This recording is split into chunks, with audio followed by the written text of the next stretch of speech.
لو معاك مسمار حديدي وقطعة خشب ورميت الاتنين في المية تتوقع هيحصل ايه؟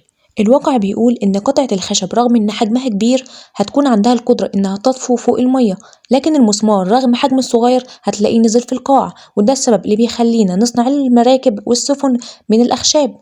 طب ايه السر ورا كل ده؟ السر في كلمة واحدة وهي الكثافة. الكثافة دي هي اللي بتحدد ايه المواد اللي هتغرق في المية وايه المواد اللي هتطفو فوق المية. يعني مثلا السفن اللي بتكون مصنوعة من الأخشاب دي كتلتها بتكون خفيفة جدا مقارنة بحجمها الكبير، لكن المسمار وأي قطعة حديدية بتكون كتلتها كبيرة مقارنة بحجمها الصغير.